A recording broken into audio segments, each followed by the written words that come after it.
Hey, what's up, guys? It's Coach Rudy. I'm really excited to go over today's topic with you guys.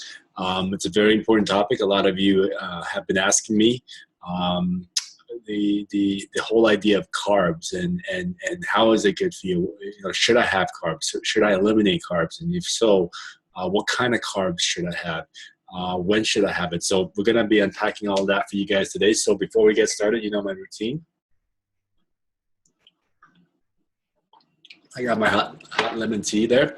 And I'm going to share my screen, guys. So you want to quickly grab your pen and notebook and take some good notes as we're going through here.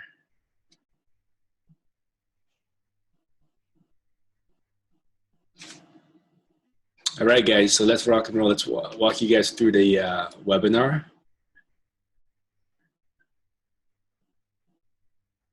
So this is my before after. You guys know I've been coaching for over 11 years now, and this is the first body transformation challenge that we had in Toronto. And I was able to lose 6% body fat, gain 5 pounds of muscle, and over the course of 90 days. And you know, continuing on my journey, my transformation from there, and a lot of what I'm going to be sharing with you guys through these nutrition webinars is what I've actually incorporated in my transformation. So you want to make sure that you're following along, like our YouTube channel.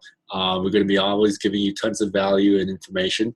And so let's dive into today's topic, which is carbohydrates. Okay, a lot of people they have this mystified idea of what carbs are. They think that, you know, if I smell carbs, I don't have to eat it. If I smell it, if I think it, I'm going to gain weight. But that's not true, guys. And you guys know that. You guys are very intelligent enough to know that carbs, the diets don't work. You don't starve yourself out of a macronutrient, you know. Your body needs macronutrients every day. You don't starve yourself out of macronutrients and then expect your body to sustain and thrive and to be vital over the course of a lifetime. So carbs are very, very essential.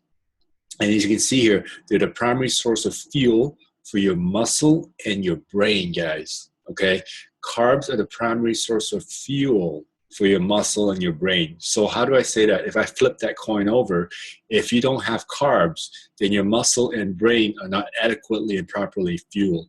Does that make sense? What you want to make clear on at the end of this webinar is the idea of what carbs are good and what carbs are not good for you. So let's talk about the bad carbs first. So processed carbs are not good for you. Okay, they provide faster, unstable energy. Okay, it's like volatile energy. You can have less. You want to go for less processed carbs, which provide you a stable, sustained energy and less of a glucose and insulin spike. Okay, in your blood. And so uncontrolled blood sugar. Okay, that leads to inflammation in your body, cardiovascular disease, heart health issues, diabetes. Impairs your cognitive function. Okay, true story. How many of you guys are parents here? How many of you guys have children? Okay, why do we as a society today have more prevalent cases of attention deficit disorder, ADHD, in our kids than any time in recorded history?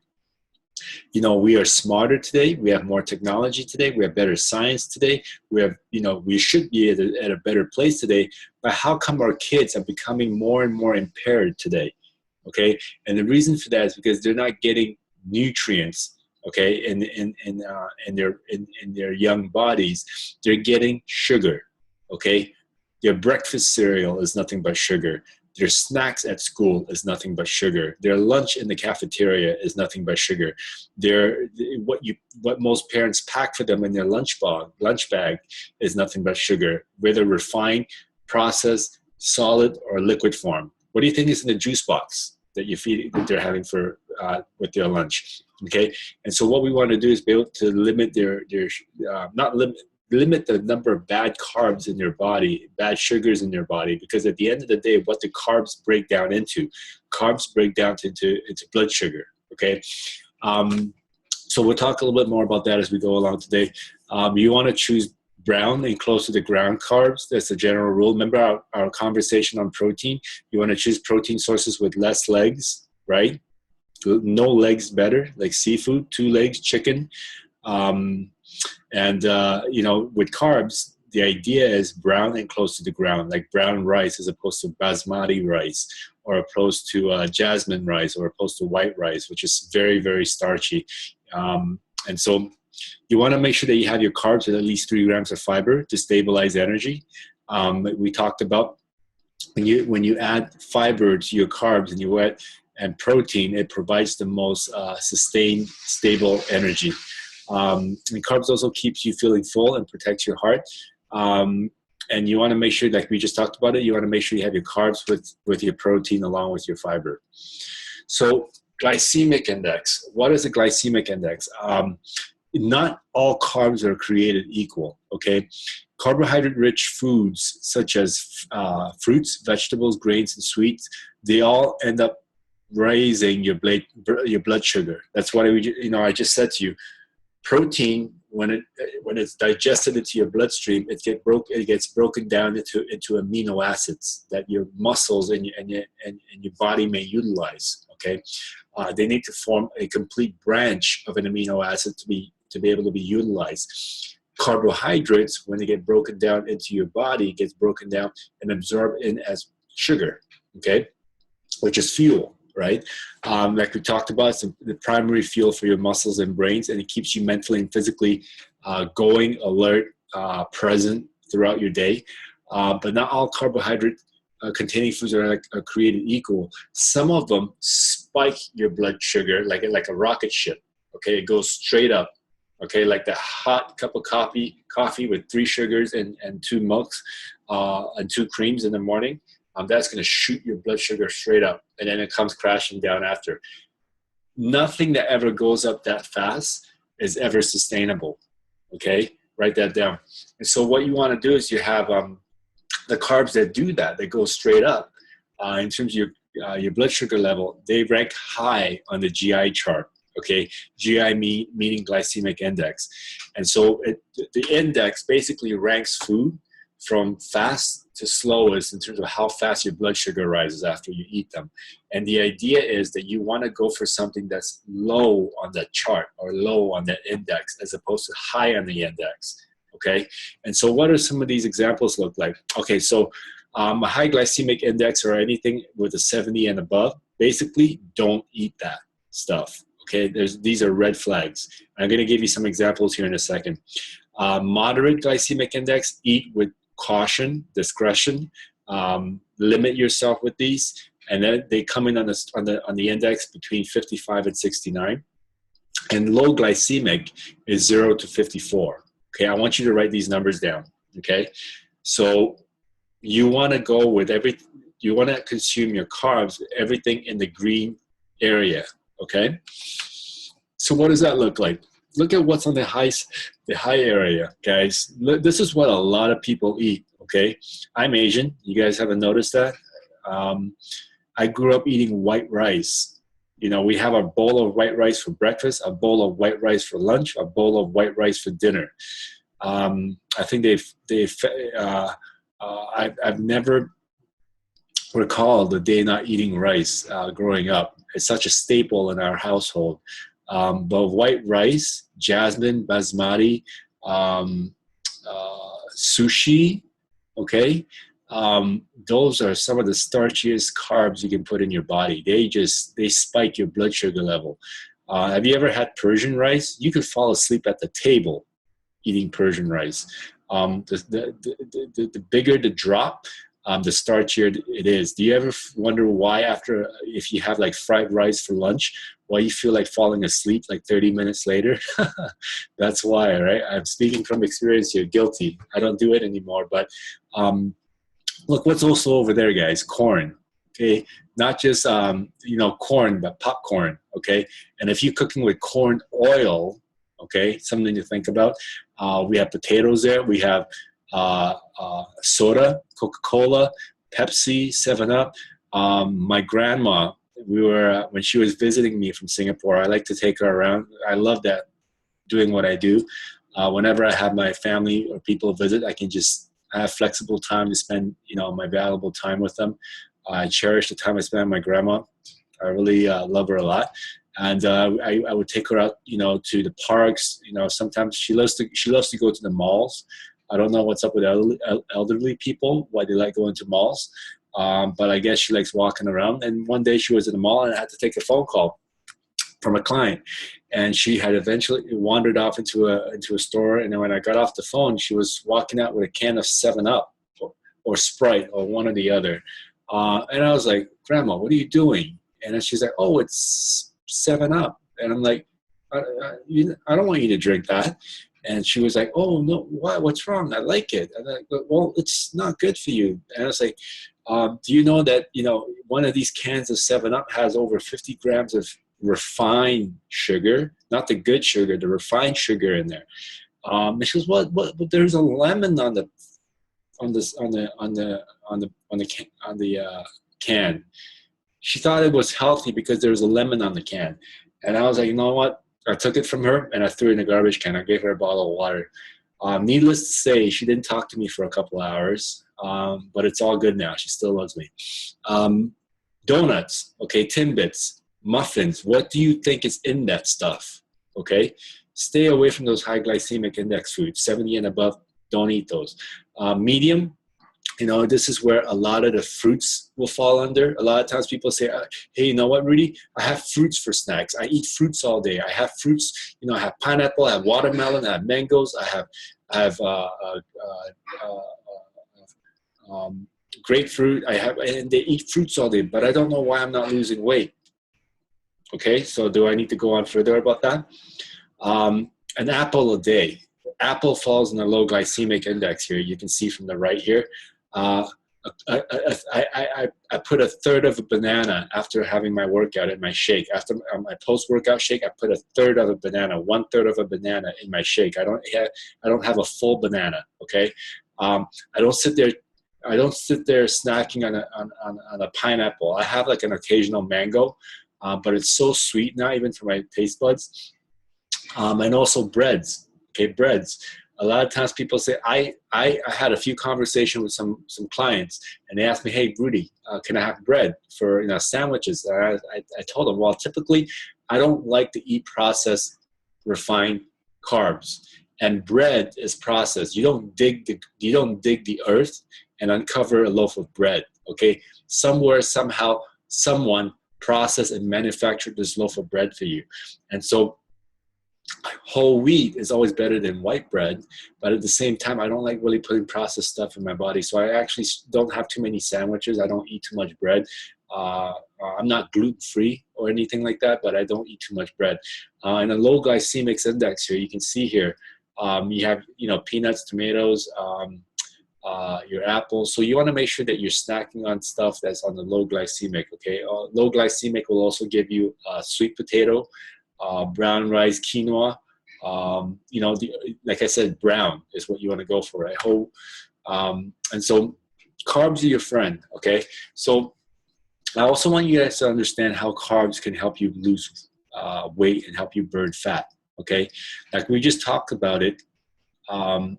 Carbohydrates provide its primary source of energy for your body, and that's what we call glucose metabolism. So your body burns energy in one of two ways. Okay, the primary way, number one, is glucose metabolism. Write that down. Is when it's using carbs for energy. Okay, the second way, ketogenic metabolism, is when it's using dietary or stored fat for energy. Okay, so you need carbs to be able to burn for energy for use during the day. But if you know how to manipulate your carbohydrate intake, you can actually switch on and switch off ketogenic metabolism. The reason why you don't want to stay in ketogenic metabolism, so I know some people say, oh, Rudy, I drink this ketogenic tea for 6 months and I don't know why I'm not losing weight. Well, the reason is because your body is very smart and your body is very intuitive. Your body knows that when you're starving your body for carbs, it goes into what we call a winter. And it's going to hoard and retain anything if and when you do put it in your body then, right? So what we want to do is be able to be in control of when we turn it on and off the seasons, the winter seasons. And so to keep it simple for you, because I don't want to complicate it. I want to make sure that it's simple so that you can walk away from this and you think to yourself, I can do this, and it makes sense. You can cycle your carb intake to where you can switch on and off glucose and ketogenic metabolism. You want to be able to manipulate how many days or how long you stayed in ketogenic and glucose state so that your body is burning fat efficiently. Does that make sense? So your body is not adapting to the amount of carbs and then just flatlining and plateauing. So if you're changing and manipulating the amount of carb intake based on your intended schedule, your body will never be able to guess. And so it will always be at a high rate of fat burning efficiency. Does that make sense?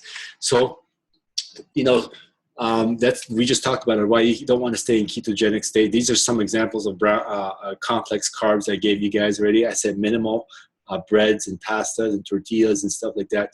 Beans and veggies are also carbs. Did you guys know that? Fruits, no more than 2 or 3 per day. So what do I mean by carb cycling? So let's just keep it simple for you. I don't want you, you can go for a 6-day and 1 day off.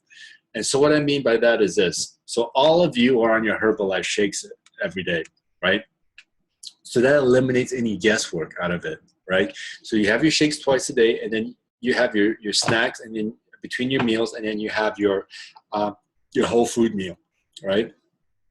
So what I mean by switching on the carb days is for 6 days out of 7, so Monday through Saturday, for your snacks, you can have fruits and veggies with like almonds and boiled eggs. Make sure you're always pairing it with a protein. I don't care if you have fruits, but always pair it with a protein. And then your sit-down meal, you have like maybe like a half of a sweet potato, or a cup of brown rice, or a cup of quinoa, or whatever your carb is at the end of the day. That's it, right? So you're going to do that for 6 days a week. On the 7th, I say Monday through Saturday, but I'm just using that as an example. It could be from Tuesday to Monday. It could be from Wednesday to Tuesday. It doesn't matter. So just 6 days in a row. So 6 days in a row, you're in glucose metabolism. Does that make sense? On the 7th day, you're going to drop that carb intake for your dinner. So what you used to have for sweet potato, or a cup of brown rice, or a cup of whole wheat pasta, or a slice of bread. So instead of having that on your 7th day, you're now just having vegetables with protein, no carbs, okay? Remember, you're still getting carbs from your snacks because you're still snacking on fruits and veggies, but that one intake at the end of the day, you're gonna eliminate that, and you're just gonna go fruits and veggies. And then after the 7th day, on day 8, you go back to day 1. So you do another 6 days of that, right? That's the easiest way for you to do it. You're not doing any bodybuilding competitions. You're not doing any body shows or anything like that. So I don't want you to complicate it any more than that. I want to make sure it's very simple: 6 days and then 1 day. 6 days and 1 day. We have different cycles here, as you can see from the screen, that I have different clients are doing. You have a high refeed day and all that, but that's getting too complicated. I don't want you to do that. It's beyond your pay, what you want to pay attention to. Okay. So what I want you to really take away from this is, where am I going to put my ketogenic day, metabolism day? And all I got to do is just eliminate that carb intake from my 3rd meal, because you're still having your shakes and protein and snacks in between that. Does that make sense? So I hope that makes sense. If you have any questions about that, go ahead and comment in the comment section below. But I believe that's going to really help you guys, okay? That's what's going to, you're going to feel, it takes a little bit of getting used to, but your body's going to burn fat like crazy. Okay, so we just talked about it, okay? Your Formula 1 shake needs to be your staple in your day no matter what. Okay, you have that twice a day. The weight loss program is 2 shakes a day, not 1 shake a day, not 1 shake a day from Monday to Friday, and then none on Saturday and Sunday. It's 2 shakes a day, 7 days of the week. Okay, breakfast, and then either for lunch or dinner, or your post-workout meal. Now look at this. People ask me, is Herbalife safe for diabetics? And the reason why our products are so safe for pregnant, nursing moms, diabetics, elderly people, young people, infants, babies. I have moms feeding their babies Formula 1, is because It's low on the glycemic index. The Formula 1 is a 15 to 20. Remember what a low glycemic index is? 0 to 55. We're not even at the breach threshold of that. Where the Formula 1 is 15 to 20. So with the Formula 1, it's safe to take for people who are diabetic. It's safe to take for people who want to lose weight. It's safe to take for people who are sensitive to insulin. So it's safe for you guys. It's safe for everyone, guys. Okay, so I want to show you this slide just to be able to squash that once and for all. Herbalife is food. Okay, it's engineered superfoods. Okay, it's not medication. If you're taking medication, you have to worry about medicine interacting with other medicine and not, you know, and your body possibly not in it being in a better space. But this is not medicine. This is food. It's engineered foods. And so what you want to make sure you understand is that food do not interact with anything else that's gonna harm you. Does that make sense? Does that make sense? I know doctors, and this is, I'm going to say this with caution. So it's safe for you. That's all I'm going to say about that. Okay. We also have a product called Snack Defense, and this is for anyone who's diabetic or anyone who would like to be able to have their body break down and process sugar even better. So this is a great product that we have in our line here that helps keep your blood sugar in normal levels. And so if you have like a high carbohydrate meal, like a cheat meal or something like that, Snack Defense is good to have to go with that. Okay, so I hope that was helpful. Stop share here. So like I said, you know, I'm going to be unpacking all this tidbits of information. I hope today really helps you understand how and why carbs are so important for you, when you want to have those carbs, what kind of carbs you want to have. And like I said, everything in moderation. Okay, you know what your low glycemic carbs are. Those are going to be your main takeaways today. Go ahead and comment below if you have any questions. But I hope that this webinar has served you well. As I said, if you haven't yet liked our YouTube channel, I'm going to put a link here in the top left. Okay, go ahead and like our channel so you can stay current. I'm going to be posting, you know, a lot of information and webinars and tips and whatnot for you guys. And I'll post the links here for the other channel videos that we did on protein and digestive health and heart health also. Okay, so take care for now. I'll talk to you guys soon. Bye.